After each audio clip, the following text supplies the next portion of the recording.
नमस्कार दोस्तों, स्वागत है आज का इस वीडियो में। मैं हूं आपका दोस्त अजीत और आज हम जानकारी लेंगे बरसाती खीरा के बारे में। दोस्तों इसमें हम जानेंगे इसमें बेसल डोज कौन सा देना चाहिए, मल्चिंग पेपर और ड्रिप का इस्तेमाल कैसे और कौन से करना चाहिए, बीज कौन सी वैरायटी लगानी चाहिए, दो बेड में अंतर कितना होना चाहिए, दो पौधे में दूरी कितनी हो चाहिए, पंडाल कैसे बनाए, फर्टिलाइज़र का मैनेजमेंट कैसे करना चाहिए, कौन से फर्टिलाइज़र कब छोड़ने हैं, इसमें कौन से फंगस आते हैं, कौन से इंसेक्ट आते हैं, इसका एवरेज उत्पादन कितना निकलता है, लगभग इस सभी प्रोसेस में कितना खर्चा आता है और आखिर में देखेंगे हमें इसमें कितना मुनाफा मिलता है।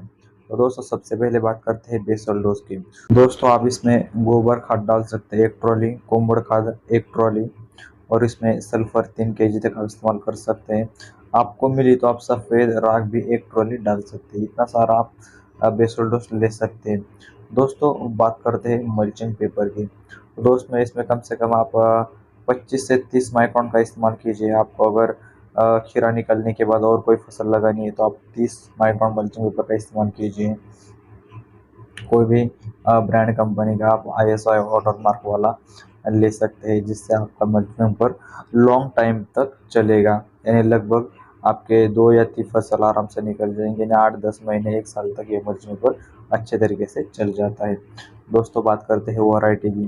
तो दोस्तों UPI गोल्ड कंपनी की आती है, राजधानी कावेरी सीड्स की आती है, कावेरी 2001 में आती है, सकटा सीड्स का छिड़काव आता है, नेत्रा की प्रभु आती है और नेत्रा कंपनी की वाइट में भी एक अच्छी वाली वैरायटी आती है, नामदेव उमा जी की डायनास्टिक आती है, नांगो सीड्स की शीतल आती है। तो दोस्तों इन सभी वैरायटी अच्छी और प्रॉपर टनेज वाली वैरायटियाँ हैं। और भी वैरायटी आप अपने क्षेत्र के हिसाब से चुन सकते हैं, जिससे आपको अच्छी तरीके से फ़ायदा होगा।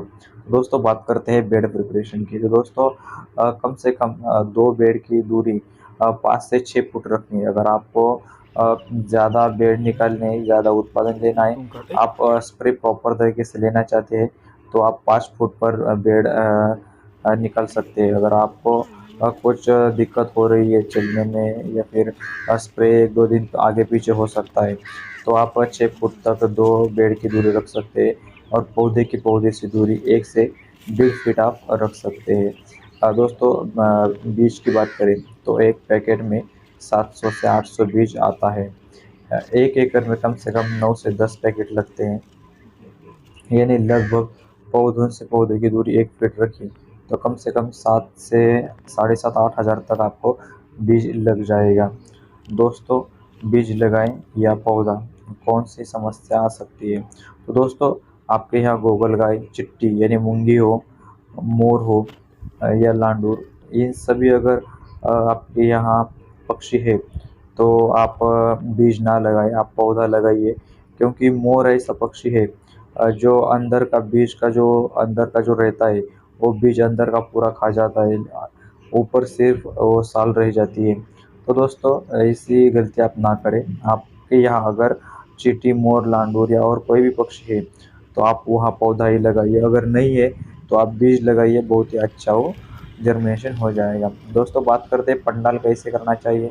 तो दोस्तों पंडाल करने से आपके उत्पादन में बढ़ोतरी होती है, खीरा खराब नहीं होता है, टेढ़ा मेढ़ा नहीं होता है।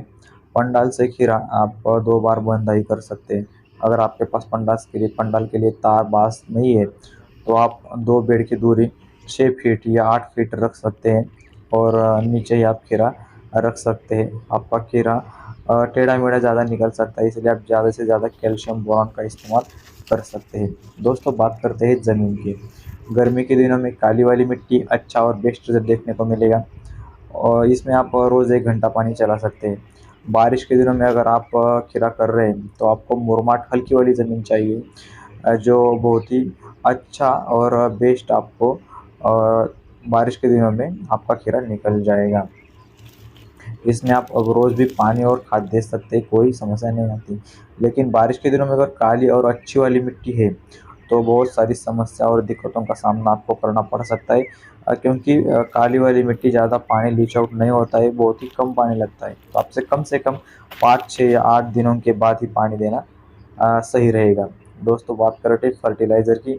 कौन से खाद हमें छोड़ने चाहिए। तो दोस्तों खीरा लगभग तीसरे पत्ते पर आ जाता है 11 दिनों में। तब 11 दिनों के बाद आपको 22 टिन 200 ग्राम लेना है, M45 200 ग्राम लेना है, और इसमें ह्यूमिक आपको लिक्विड वाला भी ले सकते हैं और पाउडर फॉर्म वाला भी ले सकते हैं, वो लेना है आपको 500 ग्राम। तो दोस्तों ये सभी का आपको अच्छे से घोल कर मिक्स करके आपको ड्रिप के माध्यम से छोड़ देना है। दोस्तों 13वें दिन आपको 19-19 या 20-20 देना है 3 kg। दोस्तों इस बात का आप ध्यान रखें, आपको कोई भी बताएगा अब आप 5 kg इस्तेमाल कीजिए पर एकड़ के लिए, लेकिन इसकी कोई ज़रूरत नहीं है। क्योंकि दोस्तों जितना ज़्यादा आप फर्टिलाइज़र डालोगे उतना ज़्यादा फसल अच्छी आएगी, ये आपकी गलतफ़हमी होगी। क्योंकि आपको आपके ही हिसाब से आप समझ लीजिए, आपको ज़रूरत से ज़्यादा खाना आपने खा लिया तो आपको कितना दिक्कतों का सामना पड़ सकता है। तो इसी तरह फसल का भी है दोस्तों, तो आपसे 3 kg के ज़्यादा आप इस्तेमाल ना करें, आपको खर्चा भी कम रहेगा और फसल भी आपकी बेस्ट रहेगी। तो दोस्तों 15वें दिन आपको 1261 प्लस मैग्नीशियम सल्फेट लेना है। 1261 3 kg लेना है। मैग्नीशियम सल्फेट 5 से 7 kg तक आपको लेना है। 17वें दिन आपको कैल्शियम बोरान 7 kg लेना है, और बोरान आपको 500 ग्राम लेना है, ड्रिप के माध्यम से छोड़ देना है। 19वें दिन आपको 17-40 आप 3 kg का इस्तेमाल कर सकते हैं। अगर आपको लगता है आपकी जो वेल है वो कम बढ़ रहे हैं, अच्छे से बढ़ नहीं रहे हैं प्रॉपर तरीके से, तो आप तब आप इसको N21 3 kg तक इस्तेमाल कर सकते हैं। या आपको N21 नहीं मिलता है, ये कॉम्पो एक्सपर्ट की ग्रेड है, आपको नहीं मिलता है तो आप 14-48 का इस्तेमाल कर सकते हैं। ये भी कॉम्पो की ग्रेड है और बहुत ही अच्छी तगड़ी ग्रेड है। दोस्तों अगर यह वेल की बढ़वार अच्छी लगी आपको तो आप इसके बाद 13-40-13 का इस्तेमाल कर सकते हैं। ये दोस्तों आपको 3 kg का ही इस्तेमाल करना है।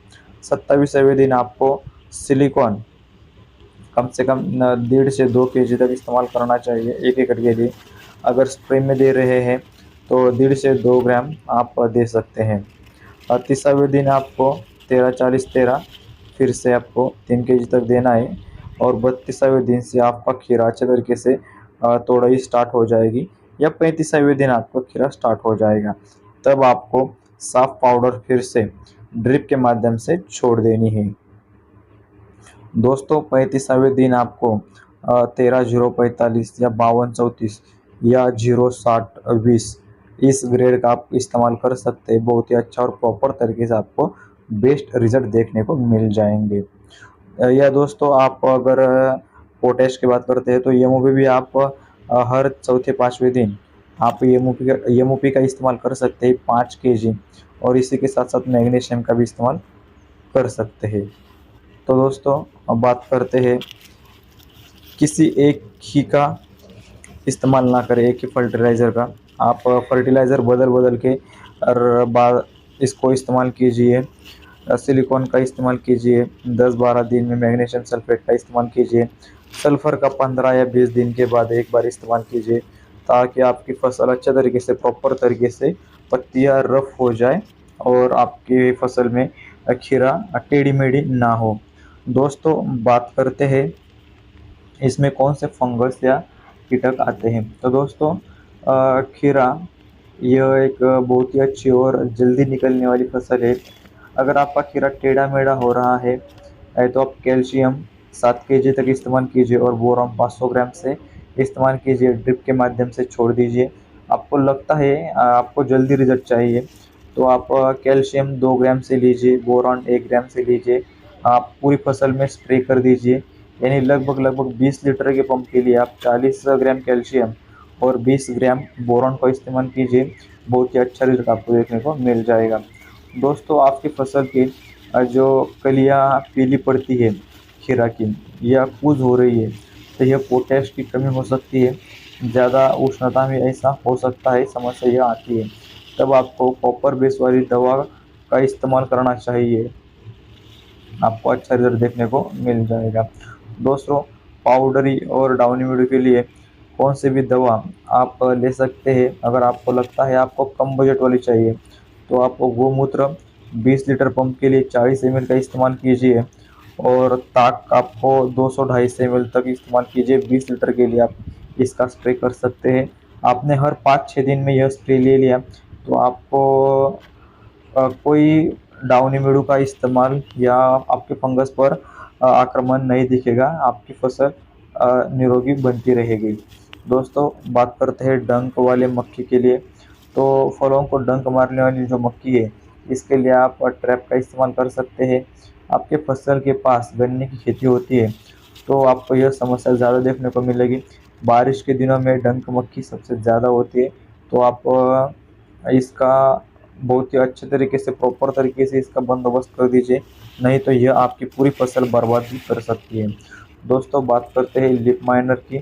तो इसके लिए आप थाइमोथॉक्सम यानी एक्स्ट्रा का इस्तेमाल कर सकते हैं।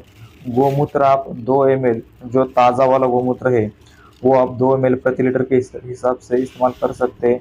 ड्रिप से भी आप छोड़ सकते हैं। कॉर्नफीडर आप ड्रिप के माध्यम से फसल को छोड़ सकते हैं। एक्स्ट्रा 500 ग्राम आप ड्रिप के माध्यम से छोड़ सकते हैं। वेलियम फ्लेक्सी 100 ml आप ड्रिप के माध्यम से छोड़ सकते हैं। दोस्तों बात करते हैं खीरा की तोड़ई के बारे में। तो दोस्तों खीरा तोड़ने के बाद साफ पानी में धो लीजिए। 20-25 केजी की कैरी बैग में आप यह भर लीजिए और मार्केट में बेच दीजिए। 50 केजी भी बैग भी आप भर सकते हैं, जिससे आपको अच्छा मार्केट मिल सकता है। आपके स्थानिक लेवल पर जो मार्केट है उसी के हिसाब से आप इसका इस्तेमाल कीजिए। दोस्तों बात करते हैं एवरेज उत्पादन की।